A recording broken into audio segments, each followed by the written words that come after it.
Hello YouTube. This is my end of January 2022 precious metal spot videos. My name is Silver by the Ounce and I have not been on for about a week and a half. Usually post the end of the month or the beginning of the month, but I've been traveling and this is the first time I'm able to kind of acquire some time to put my items together that I got this month. This is the first month in a long time that I actually bought silver to add to my stack. Not my savings stack or my perma stack, we'll call it, but my actual stack. And this is actually the last day or the last month of my full 8 years of stacking.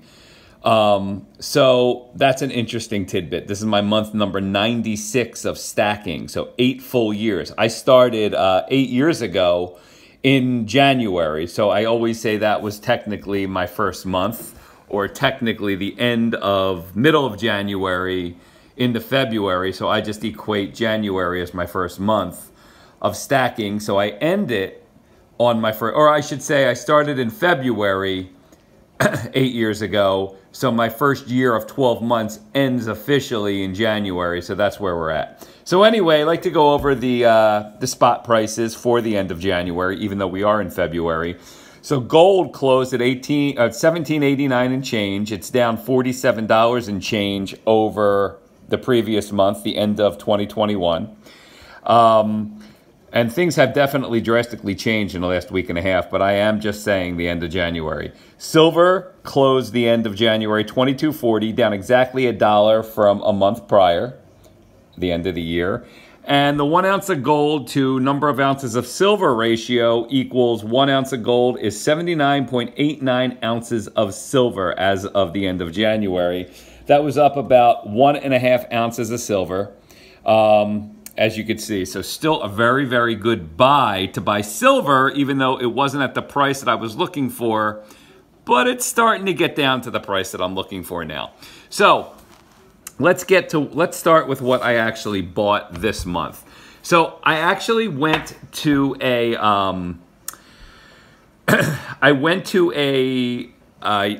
yard sale, and the woman's son was collecting coins, and he didn't care about them anymore. Apparently it was from 4 or 5 years ago.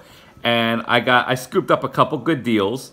And also these 3 coins I bought from a collector in Mexico, and they're actually Libertads, which is a score and a half. I bought it and it actually took like 4 weeks for it to come, which is another reason why I made a late video, because I bought these in January, mid-January, and I actually got them 4 days ago. I was waiting for them. So I wanted to put them in this video. But let's start with these actually. This is the 1832 Libertad, and I'm going from Libertads from, excuse me, the 1770s, Mexico 1770s all the way up to current day. So this is an 1832, very fine 35, and you can see that here. You can see this on the back is the eagle on the back. Beautiful, beautiful coin.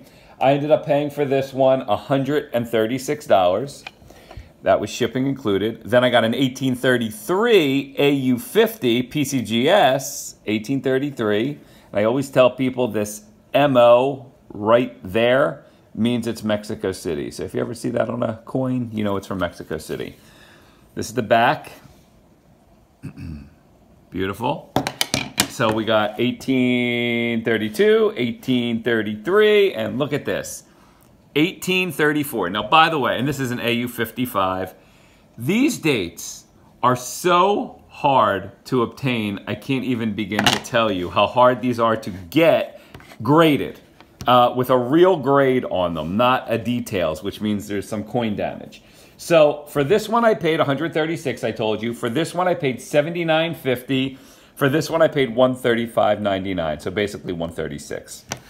So I got all of these from one seller, which was a steal. So the beautiful part of this, I actually get to check some stuff off in my book, is you can see I get to check off 1832, 1833, and 1834. And as you can see, boop, boop, and boop. That actually makes quite a significant dent in this, these stacks or these coins that I'm trying to get. And like we said, this is an NGC VF55, and I paid 130. I can't write today. 136 for that. This one's a PCGS AU50. And we said I paid 90 or 79.50 for that one, and this one's an NGC AU55, and we paid 135.99 for that one. So as you can see, I am definitely making some progress on these earlier coins. That was huge. I mean, for me, that was a grand slam to get 1, 2, 3 of these coins that I needed that were graded from one buyer. So you could see I still need an 1825 graded, the 1828 and 29, the 35, and a couple other sporadic coins just to finish this page. But you could see this is not easy to get. This is definitely not easy. Then, you know, we have more current year coins here, the 20th century. So, and you can see the work that I've done so far. And if you've been watching me for years now, you could see that it is not an easy task. I got all of these. I knocked all of these out. So I'm building quite a collection here. These are, excuse me, these are shipwreck coins.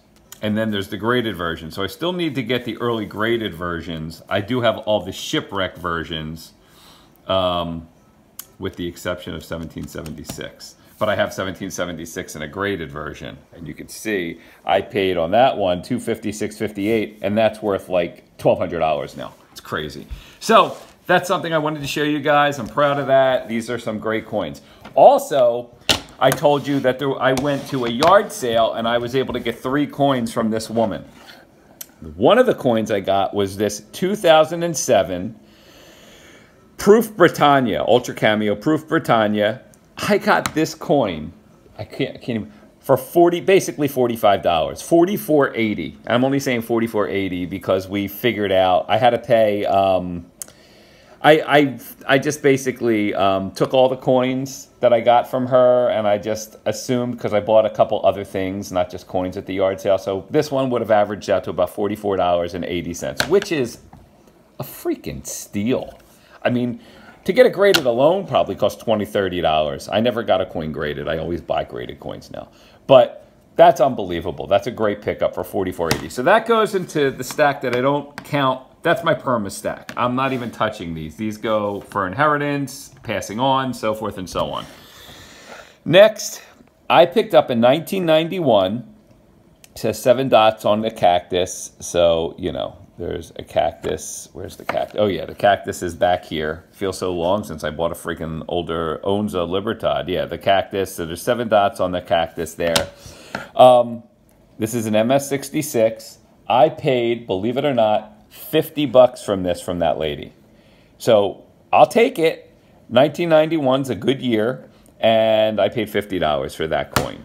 So totally worth it. It's just crazy worth it. Now this one's not a graded coin, but it is encased. And I bought 1 or 2 of these in the past. And when she had it, she had a lot of other coins that were not silver. They were just like like gimmicky coins. I just didn't want them. But this one I wanted. In 1987, Libertad Onza.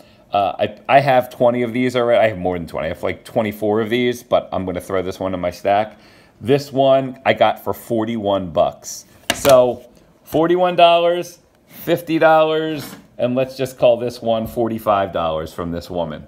Pretty unbelievable that it cost me about $135 for those 3 coins, which is a steal to me. So these 2 go to my stack. So let's talk about that for a minute, because I didn't show that this month. These are my goals for 2021. I will be making a 2022 video for my stacking goals probably in the next week or 2, maybe sooner. Lower my cost average of silver, obtain a certain amount of ounces of gold and silver, and finish off ongoing sets, all right? So let's talk about where I am in regards to this. So, and by the way, I should say, what I stack versus what I collect. So this is all basically what I collect. But this goes into my permanent stack, like I said. This goes into my regular stack. Now, if some of these were not graded, I may consider selling them, but they'd have to be less of a value of a coin, meaning items I stack, items I stacking versus collecting. Items I stack are bullion, bars, and rounds, or other types of precious metals. Buy it low, sell it high, basically. The items I collect are items that I care about and pass onward. Sets, collections, and series. Libertads, 8 reels, Britannias, Chinese Panda, and you have pretty much everything here but the Chinese Panda. These are Libertads, this is Britannias, these are the 8 reels. So this is everything here that I actually collect. But if, let's say, this was an eagle, nothing against the US Eagle, it's a beautiful coin, I love it.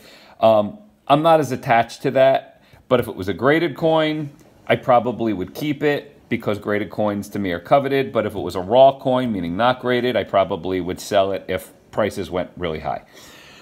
That being said, now that you know where I'm at, if this is your first time visiting me, I keep a monthly log of exactly what I do. And I write on this every month. I show it every month. Everybody who's been with me here has seen this. And you can see here my goal. My goal in 2021 was to get 106.5 ounces of silver. Well, I failed miserably the last 2 years just because of the prices. You could see what I've done, how many ounces of silver I got per month. And you could see it ends up becoming very incrementally negligent. No ounces, no ounces. 1 ounce in October. No ounces November. No ounces December. And this month I got 2 ounces. Gave me a whopping total of 37.5 ounces for the year. You see what my goal was, 106.5. Well, I failed by 89 ounces, basically, or not 89 ounces. I failed by 69 ounces. So, whatever. I don't even know what I'm going to go for next year. We will see. But that being said, it gave me a total of 2,141 ounces for the year. All right. With these 2 coins, I spent $91. I add that 91 to this number here. I'm at $50,910 over 8 years of stacking. Divide that by the amount of ounces. My cost average was 23.778. Let's just call it 23.78. Okay, that was my cost average. I actually went up 2 cents from the month before. And one of my goals was, I said I wanted my cost average to be, where is that? Where's my goal? Here. This was one of my goals. I want to keep my cost average under $24. Well, that was a success. I kept it under $24. But again, I only bought 37.5 ounces. So even though, you know, I did keep it under, that was it. So this is basically what I did for the entire year. I will make a new one of these starting in this week, probably. And I'll probably add January to it just because I said this is my last month of my stacking year. I put it on here, but I'll end up forwarding it into my next video. And then finally, everything that I bought, the end of stacking year number 8, January 2022, month number 96. Oh, and I got about 1 ounce of gold also in the form of Queen's Beasts. So that was, actually, no, I got, I think I got 2 ounces of gold. I'll let you know next month. But this is everything I got. You can see what I paid. There you go. And this is where I'm at. So thank you for watching. Please like, comment, subscribe. I always welcome the comments. I always try to answer back. And this should be a very, very interesting year for silver and gold. The inflationary issues, I mean, I think it was a 2-month, there's usually like a 2-year delay. At least that's what I noticed back in 08. I also noticed it back in, well, it's definitely 08. 09, because in 2011 it went hog wild, gold and silver. I'm thinking the same thing's going to happen now. Look at a chart, you'll see for yourself. Anyway, like, comment, subscribe, Have a great rest of February, and I'll see you when I make my goals video and my end of February video, folks. Have a good one. Bye.